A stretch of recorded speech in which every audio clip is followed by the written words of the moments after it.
어린이 여러분, 안녕하세요. 그림책 속 또 다른 세상의 해피 네모 선생님입니다. 오늘도 선생님과 함께 공부 열심히 해요. 우리 지난 시간에 여름의 느낌과 소리를 다양한 색과 여러 가지 선과 모양으로 나타내 보기를 한다고 안내했었잖아요. 그래서 그림책 맴을 읽었었어요. 네, 그림책 맴을 읽었었죠. 이 그림책 굉장히 다른 그림책과 다른 느낌이었죠. 자, 이 그림책 읽었던 거 떠올려 보시면 마치 뭐 같아요? 네. 자, 이런 장면 선생님 기억에 남고 또 이것도 맨 마지막에 딱 한마디 여름이다 하고 여름의 그 소리와 느낌을 여러 가지 표현 방법으로 나타낸 아주 재미있는 그림책이에요. 자, 이것도 굉장히 더운 날 매미 소리가 막 들리는 그 무더운 더운 여름날이 생각나지 않아요? 굉장히 인상 깊은 장면이 많은 그런 그림책이었어요. 자, 그래서 우리 이번 시간엔 다양한 재료를 이용하여 여러분의 여름에 대한 느낌과 생각을 나타내보는 시간을 가질 건데 학교에서 받은 도화지 준비해 주시고요.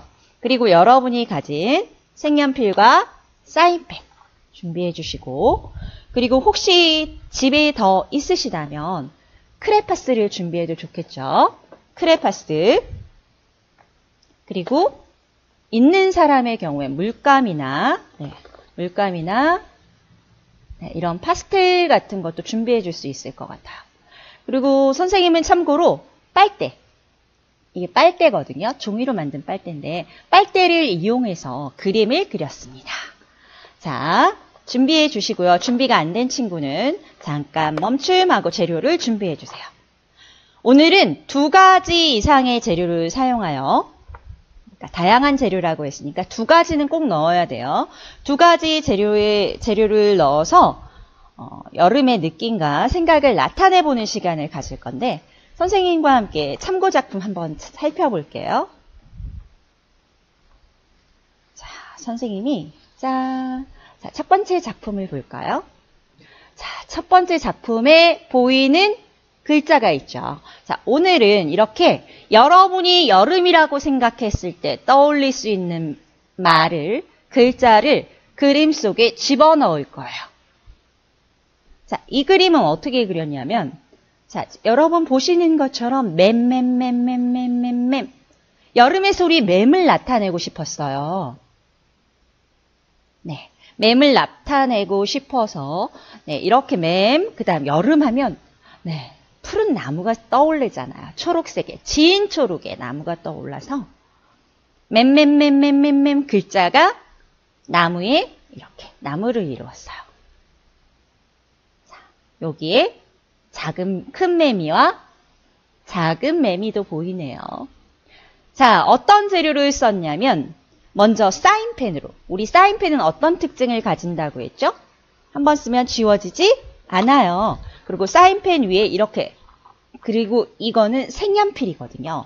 색연필을 위에 색칠해도 글자가 보이죠? 사인펜이 지나간 자국이 보이죠? 네, 여러분이 지금 가지고 계신 사인펜은 굉장히 진하게 표현될 수 있거든요. 굵게. 자, 그리고 굵게 표현될 수 있지만 또한 날카로운 선을 표현할 때도 표현할 수 있다고 말씀드렸어요. 색연필은 부드럽게 표현할 수 있고요. 지금 이 부분처럼 짝꿍색에 대해서는 지난 시간에 말씀드렸죠. 짝꿍색을 섞어서 쓴 경우에요. 자, 맴이라는 글자로 만든 작품이에요. 그럼 2번째 작품 한번 살펴볼게요. 네. 오늘은 2가지 이상의 재료를 사용한다고 했어요. 여러분이 가진 재료를 사용하시면 되고요. 선생님이 안내해 주시는 작품에 대해서는 다양한 재료에 대해서는 참고하셔도 됩니다. 자, 이 작품엔 뭐가 사용됐을까? 네, 맞아요. 물감하고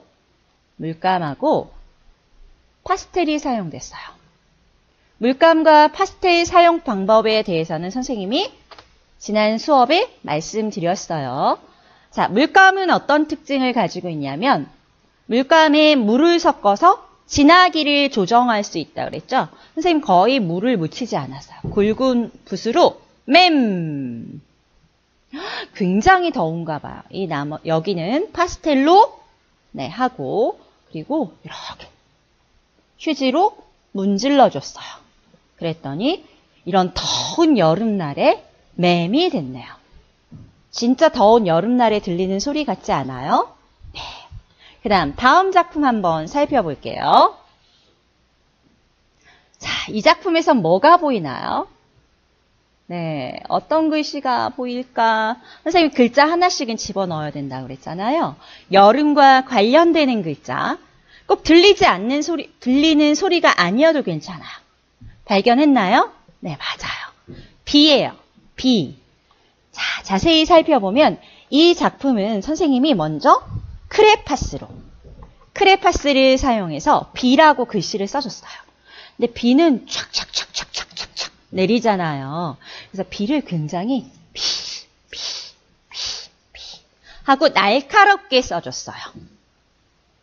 그 다음 물감을 네, 연하게 해서 위에 덧칠을 했어요. 그런데 비는 굉장히 날카롭게 한 번에 푹 하고 내릴 때도 있잖아요. 그런 느낌을 표현하고 싶었어요. 날카롭게 내릴 때도 있고 세차게 그리고 푹 하고 네, 많은 비가 내릴 때를 표현하고 싶었어요. 자, 지난 시간에 선생님이 재료의 특징에 대해서 말씀드렸을 때 어떤 부분을 말씀드렸냐면 크레파스 위에 연한 물감은 크레파스의 색깔이 드러난다고 그랬죠. 자, 선생님이 크레파스로 먼저 쓰고 비라고 쓰신 다음에 그 다음 물감으로 했는데 지금 비라는 글자가 크레파스가 지나간 자국이 보이죠. 이런 재료의 특징을 이용했어요. 오늘 이 시간은 재료의 특징을 이용하여 여름을 나타낼 수 있는 말을 다양한 재료로 표현하는 시간이에요. 2가지 이상의 재료를 쓰시라고 그랬어요. 색연필과 사인펜도 좋습니다. 자, 이건 어떤 재료를 썼을까요? 금방 알아냈어요. 네. 자, 여름이라고 썼는데 굉장히 쉽게 썼어요. 여러분, 선생님이 주로 이렇게 잘 쓰는 방법인데 짝꿍색 선생님은 잘 쓴다고 그랬잖아요. 자, 짝꿍새끼리 이렇게 잡고 둘이 비슷한 짝꿍새끼리 잡고 글씨를 썼어요. 여름. 네. 글자의 순서에는 맞지 않지만 글자의 아름다움을 살리기 위해서 국어 시간이 아니기 때문에 글자의 획수하고는 좀 다르게 썼어요. 자, 여름을 쓴 다음에 네, 크레파스를 썼어요. 그 다음 이 위에는 뭘로 했을까요? 네, 맞아요. 물감에 물을 많이 해서 방울 떨어뜨린 다음에 네. 아까 전에 선생님이 빨대가 필요하다고 그랬잖아요. 빨대로 하고 불어줬어요. 그리고 이 부분은 물감을 툭 떨어뜨리고 이렇게 흘러내리게 했어요. 그랬더니 이런 여름의 모습이 나타나네요. 표현이 됐네요. 자, 이렇게도 나타낼 수 있을 것 같아요. 자, 다음 작품 한번 볼게요. 자, 다음 작품은 어떤 글씨가 보여요? 자, 글자 하나씩은 꼭 들어가야 된다 그랬어요. 네, 맞아요. 철석. 바닷가에 놀러 갔더니 바닷가에 파도가 철썩.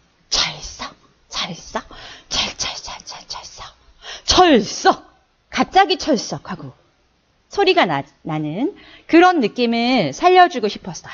자, 어떤 재료를 사용했을지 한번 살펴볼까요? 자, 이제는 금방 알아낼 수 있어요. 네, 맞아요. 네, 크레파스로 글씨를 썼어요. 크게 철썩. 크레파스로 글씨를 쓴 다음에 그 다음에 여긴 특이하게도 글자로 맴이라는 그림책에 나오는 그런 표현처럼 글자로 파도의 모습을 표현했어요. 자, 여러분은 어떤 작품을 어떻게 나타내서 가져올지 선생님 굉장히 기대가 되네요. 여러분이 가진 재료를 활용하셔도 충분히 훌륭한 작품이 될 수 있어요. 네. 이거는 색연필과 사인펜을 이용한 작품이었죠. 자, 충분히 여러분이 가지신 재료를 활용하셔도 충분히 멋진 작품이 될 수 있기 때문에 여러분만의 멋진 작품을 기대하겠습니다. 자, 작품을 열심히 잘 만든 다음에 오른쪽 밑에 여러분의 예쁜 이름을 써서 가지고 오시면 됩니다. 등교 수업 때. 오늘도 여러분 열심히 했어요. 다음 시간에 또 만나요. 그럼 안녕.